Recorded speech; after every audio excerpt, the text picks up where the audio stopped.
What up, nation? Welcome to Week 5's NFL DFS first look lineup show. Still don't quite have the name down for that one, but I think that's good enough.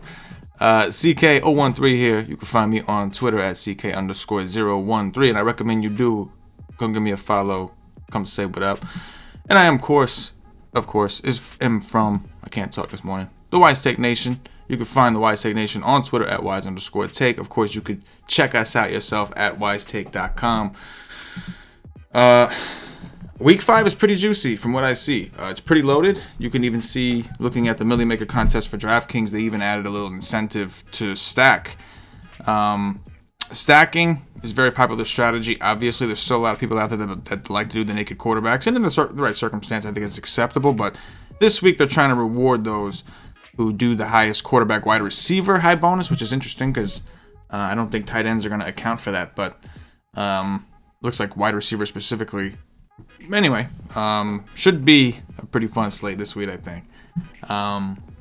Running back is pretty deep. I took a quick look at that. There's a couple things that stood out. Quarterback, once again, is somewhat deep. Maybe not as strong as it was in weeks past, but still looks solid from a perceptual standpoint.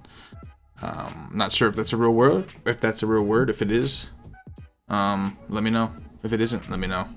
Do the comment thing. But anyway, we're going to build the first look team. It is currently 10:35 a.m. Eastern on Tuesday. So this is obviously a very, very early first look. We will be doing the NFL DFS podcast some point soon, probably tomorrow. So make sure you're on the lookout for that. But this is just something we're going to go through, build a team. Not really so much for cast or tournaments. We're just going to build the team and just kind of based off of our perception, not using any tools, just kind of using the DraftKings screen and the basic logs and stats that they provide. And some of the stuff that we're going off of is perception. What did we see happen this last week? What did we see happen all season? And of course, throughout the week, news comes out. You got to adjust. Things pop out that you didn't see before. And, and if you're subscribed to wisetake.com, then you're good to go. You'll have access to the final articles, the live stream we do on Saturday after everybody's done their research. So I recommend it. We are going to do a giveaway. Stay tuned. We're going to be giving away a 1 month of Wise Take All Sports access. So wisetake.com if you play DraftKings FanDuel. If you're watching this video, I hope you do, or at least maybe you're considering doing it. Check us out. We'll teach you how to become a better player. And on this video, based off of how many likes I can get out of y'all mofos, we're probably going to do a giveaway. We've been doing a giveaway on every show. It's kind of hard, not going to lie. I'm going to pick a game, and you got to predict who's going to win and the exact right score. I'll tell you what the game is at the end of the show, but it's all about the likes. So I need y'all to hit the like button. Y'all going to hear me say that throughout the show. Hit the like button, because there will be a goal. If we don't hit this goal, there will be no giveaway. Simple as that. Simple as that. All right, let's pull it up. Let's dig in on this. So starting off with quarterbacks, I do think that Lamar Jackson is definitely in play. If you notice, we don't have Patrick Mahomes on this slate because he's playing on Sunday Night Football. Lamar Jackson is becoming a quarterback. I'm not comparing him to Mahomes, but he's becoming one of those quarterbacks similar to him for fantasy in that the floor is just so high. For Mahomes, it's because he's so efficient and his team's so good. For Lamar, it's because of the rushing upside. I mean, you can see here. Against Arizona, he ran the ball technically 16 times for 120 yards, 8 rushes against Kansas City, 9 against Cleveland. So if his team is dominating like they were against Miami, he ain't going to run. But if that's the case, he's probably having a super efficient game, in which that was the case against Miami. Only threw the ball 20 times, got 5 touchdowns throwing. So 5 out of his 20 throws were touchdown passes. 5 out of his 17 completions were touchdown passes. Needless to say, he didn't need to run. But with the rushing upside, it's giving us a solid floor. I really don't think 7-1's bad. I'm not totally sold on Pittsburgh's defense. We did see them play really well against Andy Dalton, who has no offensive line and is not mobile. I'm worried that even if the Steelers are able to get pressure, Lamar Jackson is going to be able to run, and it may encourage him to run. So I do like him this week. Deshaun Watson in a phenomenal spot. This is the highest game total on the slate. This Atlanta-Houston game, Houston being at home. Atlanta's defense has been terrible. Their offense has been decent. Houston's defense has been up and down and consistent. But their offense has been finding a way to get it done, specifically Deshaun Watson. We're seeing lower floors than I think we're accustomed to. Deshaun Watson against Carolina did not have a good game. Jacksonville, a little more expected, although their defense has been suspect. Flacco just threw all over them last week without Ramsey in the game. But needless to say, Deshaun Watson has massive upside. We know this. He does have that rushing upside. I don't know if I want to say he has a rushing floor because he hasn't ran a ton this year, but we know he has rushing upside. In week 1, for only 4 rushes, but he did get 40 yards on the ground and a touchdown. He's gotten a rushing. Oh, there you go. Here it is. I'm totally wrong. He's gotten a rushing touchdown in 3 out of the first 4 weeks. So I'm totally wrong on that. My bad. He's running. So he's running at the right time, I think. Right? That's what it is. He's running at the right time. Running in the red zone. Because you figure he's only gotten the only time he didn't get a rushing touchdown was when he ran the ball 7 times. But every other time, that's pretty efficient. 1 out of 3, 1 out of 4, 1 out of 4. Plus, we know he's got mega weapons in Will Fuller and DeAndre Hopkins, a.k.a. Nuke. Brady against Washington, sure. Seems like they're going to kill him. Murray against Cincinnati, I'm fine with. Again, what I liked about Kyler Murray is he utilized David Johnson more. And I think that's going to be better for this offense in general. We know when Bruce Arians was there, they were at their best when they were utilizing David Johnson in the pass game. So when we get to running back, you'll see they did utilize him more, and I think that's going to increase his upside. And Christian Kirk is questionable this week if he's out. That may be a bump down to Murray. Maybe they run more, but I think more than anything, it would just be a boost to David Johnson. Winston, this mother sucker, 4 touchdowns. 4 touchdowns after throwing 3 against the Giants, against the Rams, 4 against the Rams. They're throwing the ball a lot, but they are rushing a lot. They're just having a lot of plays because their defense lately has been giving up a ton of points, but their offense has also scored a ton of points. I mean, you look at this, I think they've scored 86 points in the last 2 games. That's pretty wild. And they're getting New Orleans in the Dome. New Orleans defense did show up against Dak and company. And I have a feeling we'll have to check the stats for real, but I have this slight feeling that maybe New Orleans is going to try to is playing really, really slow right now because Breeze is out. But give a boost to his receivers because they're going to be in the Dome. So and a boost to him, easier to throw. Carson Wentz against the Jets. Jets have not looked good. The issue here is, do the Jets push the issue enough? We have a lot of question marks. Sam Darnold is actually questionable. He may play. His spleen is still enlarged, but he's been cleared for non-contact practice. We'll have to see.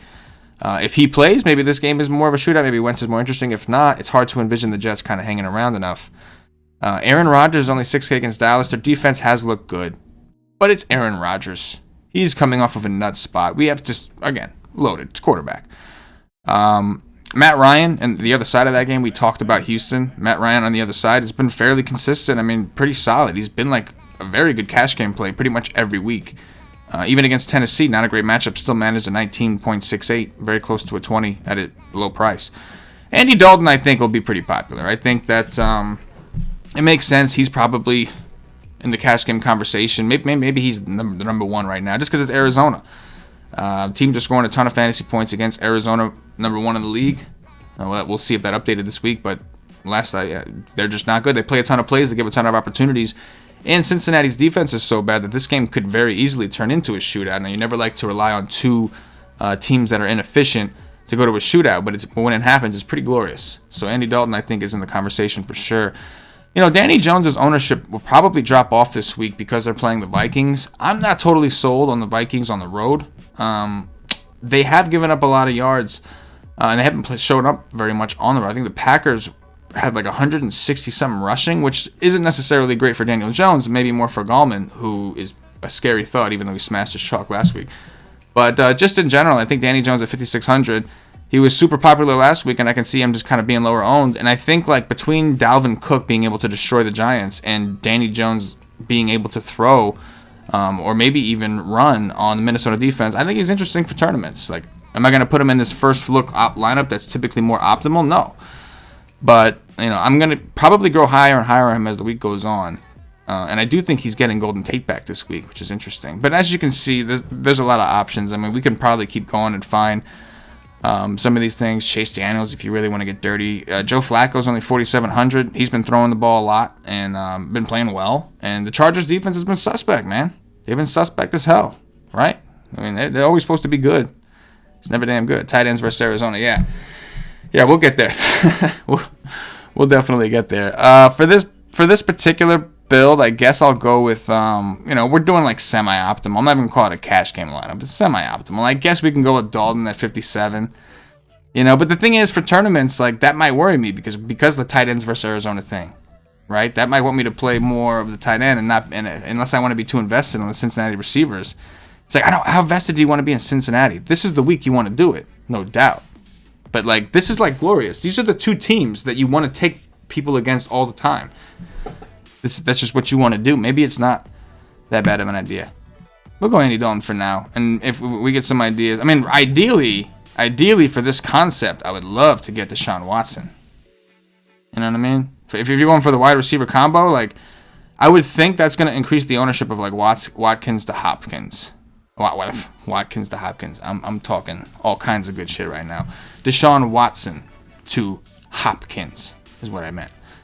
But this is what I would like to get. I just don't know if we have the value, right? And since it's a first look team, I want to make this shit a little easier to get through and not keep y'all here for an hour.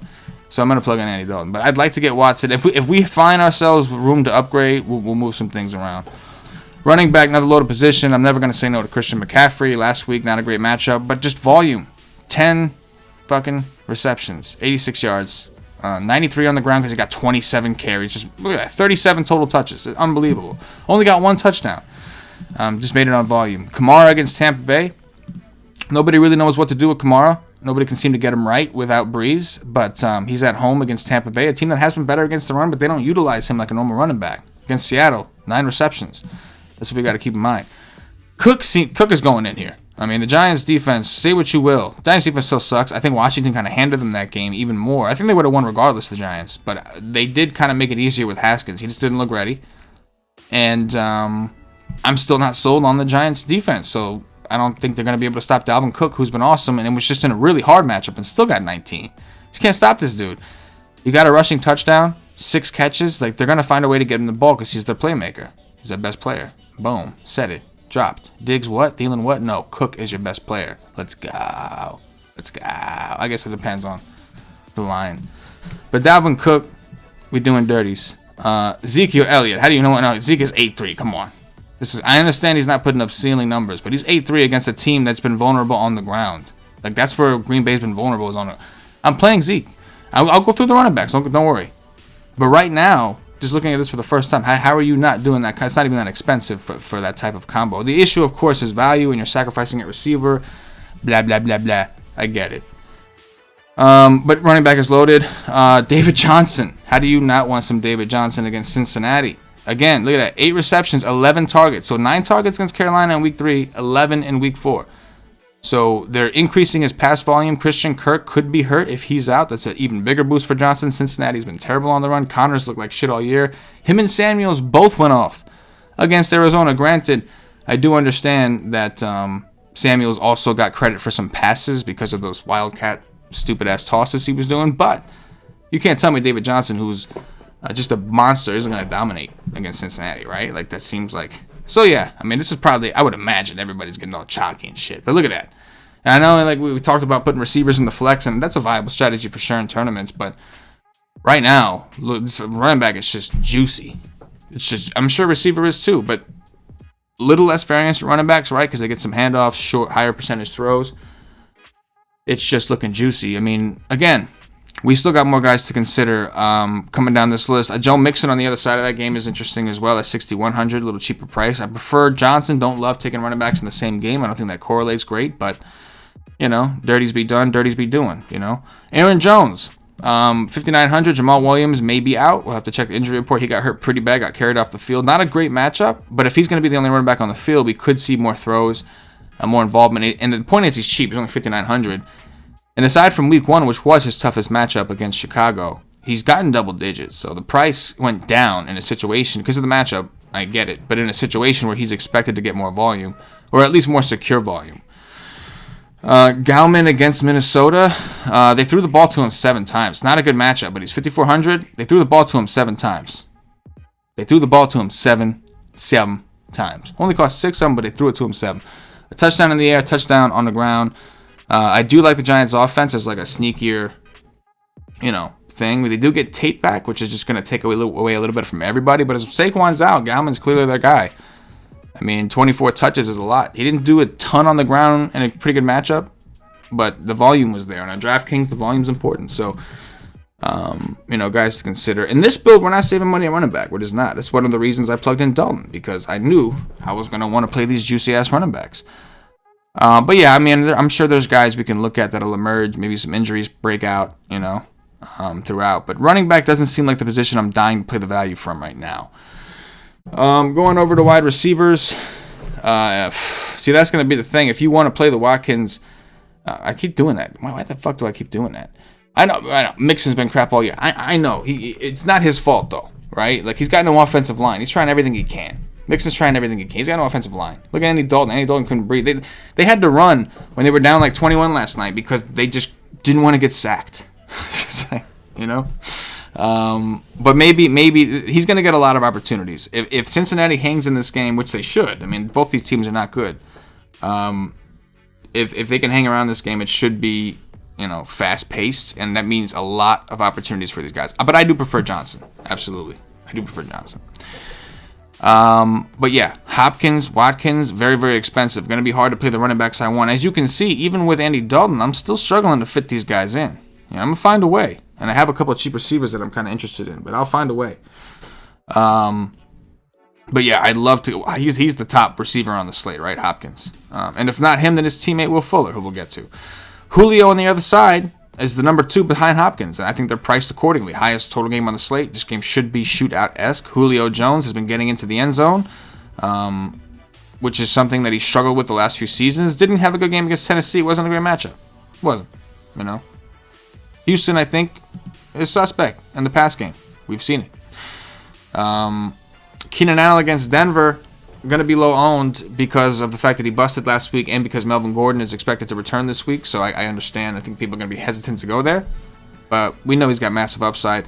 The Evans-Godwin thing, they're like the next most expensive, and I get it. I think it's priced appropriately based off of the upside they've shown.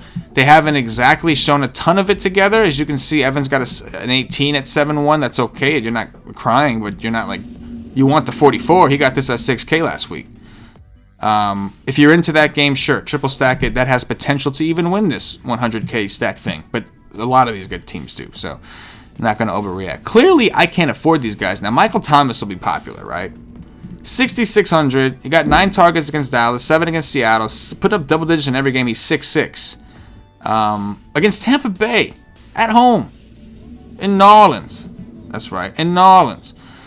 He'll be pretty popular. If I wasn't jamming in all these awesome, cool running backs, I would probably put him in like an optimal-esque build. But as you can see, he's expensive as all hell.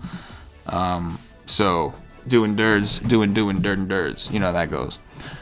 Coming down, Tyler Boyd, sure. We got Andy Dalton in here. It'd be ideal to fit a Tyler Boyd or something. Only got 6 targets against Pittsburgh. They sucked against Pittsburgh. Dalton couldn't drop back. Every time he dropped back, he got crushed. Juju's only 6,400 against Baltimore, but we haven't really seen this kid, and they're doing the Wildcat. They had success. If Baltimore's missing that linebacker again, we saw Chubb destroy them. I mean, I didn't even talk about Connor. Maybe I need to. I just kind of got excited with these running backs. How much is James Conner? That's big for Baltimore. You need that guy out. I forget his name. Paulie knows. Hit Paulie up in the Slack. He'll tell you. And we'll talk about it on the Wise stream. We'll have everything. We'll probably talk about it on the podcast tomorrow. Connor's only 6,200. The problem is Samuels was eating a lot of that, but it looked like there was plenty. The way that, as often as they were running the Wildcat and everything else, it looked like there was plenty for them to eat, and they were passing to the running backs. So Connor is not, if that linebacker's in, I'm out. That guy makes a difference. If he's out again, we saw Nick Chubb just go nuts. Connor could be interesting at 6'2". Maybe we save some money that way. Still don't know who I would cut out between Cook, Elliott, or Johnson. Maybe I don't even know. Maybe Elliott. I don't know. But yeah, I didn't talk about Connor as much as I probably should have. But you can see Juju from a price standpoint is good. The volume just hasn't been there. A lot of guys. Fitzgerald, very, very good spot. We could have done the Kyler Murray deal, who's been rushing also. There's a lot of guys I didn't talk about. I can't talk about everybody. I'll keep you here all day. It's been literally almost 20 minutes in, and I'm still at wide receiver. These are supposed to be shorter videos. You see what I'm saying? It's loaded. Marquise Brown. I'm going to get some value first and see what we can afford for this lineup. How about that? And there are some interesting value guys. So Will Fuller, number 1 at 4,500.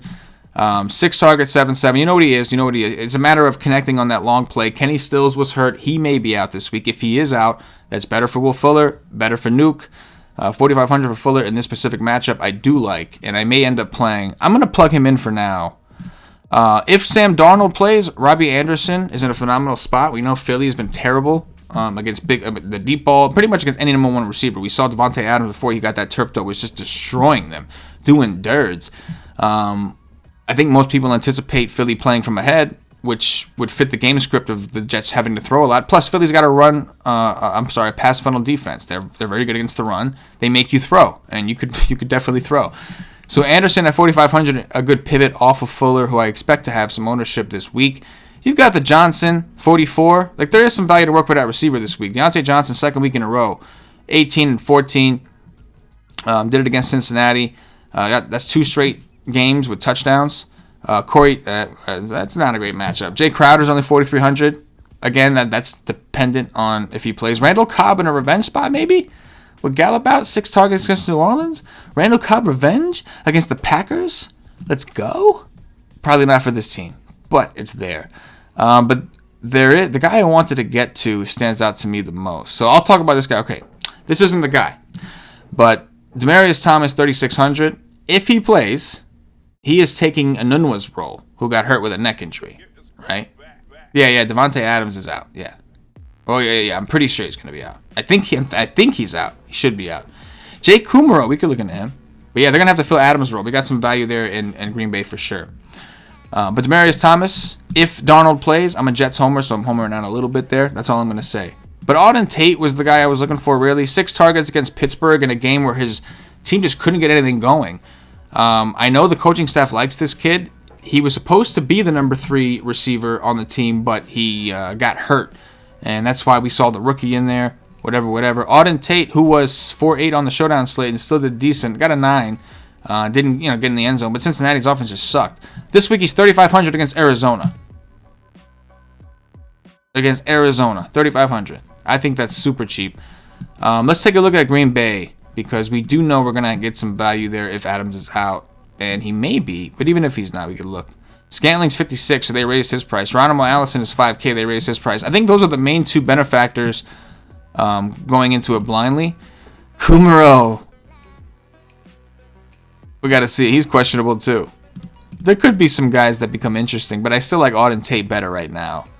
Devontae Adams, what's the deal with you, bro? He didn't practice Monday. That's no surprise. We'll see. He may end up playing. We'll have to see. And I didn't talk about it because he's questionable. But Will Fuller, Auden Tate, we're going to build backwards for a receiver because it's deep. Tight end, Ertz against the Jets seems like a phenomenal spot. I like Ingram against Minnesota. I think people may hesitate here and say, I don't think it's a great matchup. But I think that the Giants are going to hang in this game. And if that's the case, their weapons are going to be utilized. But of course, Golden Tate is here, so that could take some away. We don't know. We'll have to see. Ingram is super fast, dude. For a tight end, super fast. Hawk Dark likes Sano. Yeah, Sano, absolutely. I'm totally fine with that at 42. I mean, that's what I'm saying. Receiver seems deep, but like it seems particularly deep down low so that you can afford those gentlemen running backs. Like, we're building teams like this from 2 years ago. If you remember, like 2 years ago before, like last year, everybody got screwed. That was the end of like the Le'Veon Bell with the Steelers, David Johnson destroying teams. Like there were, if you guys remember, like before that, we had slates where you had, like in the years past, you had to play David Johnson and Bell every week. They were 40% on each, but you had to play them because they were smashing every week. And you were just going to get destroyed on DraftKings. On FanDuel, yeah, you could have faded him a little easier. On DraftKings, the volume was too big. You couldn't. You know what I mean? You just couldn't. Tight ends, again, Darren Waller, not a good matchup because Chicago's a good defense. But this guy's getting wide receiver volume. He's got wide receiver talent. Massive upside. He's 5K. I can dig it. Austin Hooper, if you want exposure to that Atlanta game, is doing dirties. 3 out of his 4 games, double digits, and his last 2 in the 20s as far as DraftKings production. He's just doing dirties. Didn't get in the end zone against Tennessee, but he got 11 targets. Granted, Tennessee's a tougher defense. Will he be utilized as much in this game if they don't have to? I don't know. But Austin Hooper needs to be on our radar because he's getting targets. If Adams is out, I think Jimmy Graham definitely becomes a stronger play. Dallas is supposed to have a good defense. Dallas is supposed to have good linebackers. Spend a lot of money on the linebacking crew. But when Adams went out, it was the Jimmy Graham show. They were just throwing a ton of Jimmy Graham, and I can see that being the case this week, so I think we have to take a strong look at him as well, although there is a tight end split there that we have to, take a little look at, doing dirties. But I think all of you were waiting for the play of the week at tight end. I think you all know who it is, unfortunately. And I think it's Tyler Eifert, right? Like, I mean, that's what everybody's thinking. Like, Disley, we knew it was there, and a lot of us... So I played some Disley. I didn't play a lot, though. Even though, like, in the beginning of the week, I was heavy on him, I kind of got away from it later because I was like, dude, it's Will Disley. Am I really going to play Will Disley so much over Waller and all these other, like you know what I mean? I was just couldn't get my head around it. But Eifert's a good player. Problem with Eifert, he's not playing a ton of snaps. He is. Him and, what's that other guy? Azumwa. They are splitting snaps. I think... Judging by what we've seen, Eifert is the one that they're trying to get the big plays to. So I think he's the one that's getting the red zone looks, and I think that'll continue to be that way. And this is a phenomenal matchup. Arizona said, we know we're getting destroyed by tight ends. We're gonna bring up the Dingleberry safety we have and make him bump the tight. That didn't fucking work. Either he didn't do it, he was full of shit, or it just didn't work. But it's a first look lineup. I still am very like.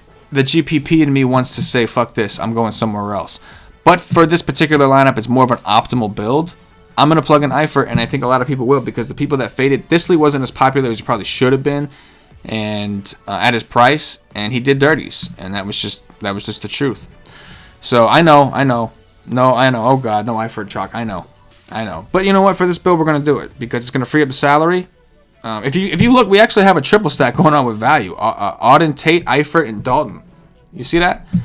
So I don't even play Boyd or Ross. Who are like in this particular week? You might want one, so you may have to cut one of these guys out because if you're going for that 100K QB high receiver, number one, it's hard to imagine it's Tate that has the highest score with Dalton, even if Dalton was the right combo. Not saying Dalton even would be, but even if he was the right quarterback for that particular, high score structure.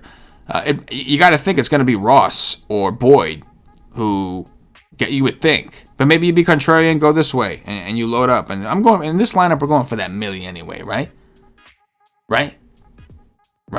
I know, Dudley. They say that every week, though. Last week, it was like, oh, they're going to bring up a safety, and they're going to bump him. They're going to bump Disley. Didn't work. I understand. But for this particular build, that's what we're doing. Dropping sevens, doing dirties. Defenses. I got to speed this up. Oh yeah. Defenses, I mean, look, it is what it is. Patriots are ideal, especially if Haskins plays. Even if Keenum plays, because they're going to throw the ball around. They're going to be reckless. The Bears, I'm a little worried about. Something about Oakland just makes me feel weird about the Bears. I'm a little scared. If the Eagles are certainly, like, the Eagles are just in a great spot if Darnold does not play. It's hard to imagine Darnold playing. If Darnold does not play, the Eagles are in a phenomenal spot. Let me see. Let's keep going and see if one stands out. Doing dirds. Buffalo, 3,100. I think it's a fair price. Buffalo's defense is just good. So, I think it's fair. With that said, Tennessee at 3K against Buffalo, I think is also a fair price. These are two teams that aren't, like, offensive juggernauts by any stretch. I'm going to pick one of those, I think, for this. Jacksonville's only 3K against Carolina, but they've been dog shit, right? Like, Denver just threw all over them. It was just, like, doing dirds. Yeah, I don't see anything that I'm ready to, like, go, all right, 1,800 for the Redskins. Get them. There you go. That's doing dirts right there. For this example, we will go with, I guess, the Bills or Tennessee. We'll go with Tennessee because they're cheaper, but I'm cool with both. So, hypothetically, that would leave us with 5,800, which is enough for Mr. Brown, enough for Mr. Scantling if we are missing Dick Cock McGillicuddy. We got Robinson. The Buccaneers are cheap. How much are the Bucks? Where are the Bucks? Bucks against Nolans? You know what? That is really cheap for the opportunity. No Drew Brees. You got Kamara, but the Bucks have been they were able to stop McCaffrey, if you remember. It's not so much like, right? It's been more through the air. Making Teddy throw, maybe more room for interceptions. I don't hate that. What would that get us? Only because they're 2-2. It's not that I love this. Oh, yeah. Oh, we can't do that. Oh, we can't do the Bucks D and take Michael Thomas. That was just a tease. Oh, shit. We go triple stack with Juju? I think not. I'm sorry, not Juju. Boyd, I meant. I read the wrong name. Tyler Boyd, and then we got like fucking Eifert, Auden, Tate, and Dalton really balls out. Hey, in multiple teams, we got 150 teams. I don't mind doing one like that. It's kind of like a different type of onslaught. Maybe Dalton throws for 6 or 7 touchdowns. Probably not, but yeah. They did. They scored 15 in the Rams. You're right. I don't hate it at 2-2. It's just a matter of, like, for this particular build, it doesn't really leave me with anyone that I love. You know what I mean? It'll only be anyone that I love. You know what I mean? You know what I mean? But yeah, I do like the Bucks at 2-2. For now, we'll stick with this, and I'll go here. I want to say Brown. I really do. The targets are just so inefficient to him, though. Like, look at the completion rates. 4 for 5 in week 1. It looked awesome. Looked phenomenal. He got 13 targets, only caught 8. 9 targets, only caught 2. It's frustrating. He does primarily throw to his receiver and tight end, though. Like that. I didn't even talk about Andrews, who got another touchdown, but you know, it's just the range I'm left in. I just don't love it. Robinson with Chase Daniels playing now. Maybe that's more of like a floor play, and then Brown is your tournament deep shot. A Shepard is right there. I don't know why I'm talking like he's not, like he doesn't exist. Tate's back. That may hurt his upside, but certainly in play. Sterling Shepard. I'm going with Brown though. He's gonna have Joe Hayden on him. Hate it. Don't love it. Don't love it, but I'm doing it. Brown. We'll go with Brown. So there you go. That's it. We got to end it at some point, right? It's a first look lineup, man. None of y'all motherfuckers better be using this shit. But again, don't forget, check us out at whitestake.com. I write an article. We have a podcast tomorrow. It should be me, Paulie, I think Joe. If not Joe, me and Paulie either way. We're doing a first look podcast. We'll be on the YouTube channel and our Podbean, iTunes, all that. Breaking down the slate. But yeah, check us out at whitestake.com. We do a live stream, me and Paulie, on Saturdays around 12:30 p.m. Eastern. After we've done our research, we really go in, really go position by position, tell everybody, to tell all of our members what our analysis has led us to, what we believe is going to happen, what we're on. And then, of course, to final out our thoughts, we have articles that come out either Saturday night or Sunday morning. We make updates all the way up until lock, based off injury news, where, you know, again, you can get our final takes, our final thoughts. So come check us out at whitestake.com. We got a Slack chat. Come chill, hang out, talk with the rest of the members, talk with the analysts, get down to the dirty. And we're doing a giveaway today. We're doing a giveaway right now. Giveaway time. That's what it is. Giveaway time. We are going to do a giveaway for a month of All Sports Access. And NBA is coming up. We're going to do some preseason articles. We'll have NBA preseason stuff on the site. All this great stuff. So the giveaway is for a month of access. It's $24.99 on the website. We're giving it to you for free if you can win this contest. But it's going to be tough. I got to pick a game. And I think that game I'm going to pick is the Vikings and Giants, baby. So what you guys got to do, number one, this video has to get 75 likes.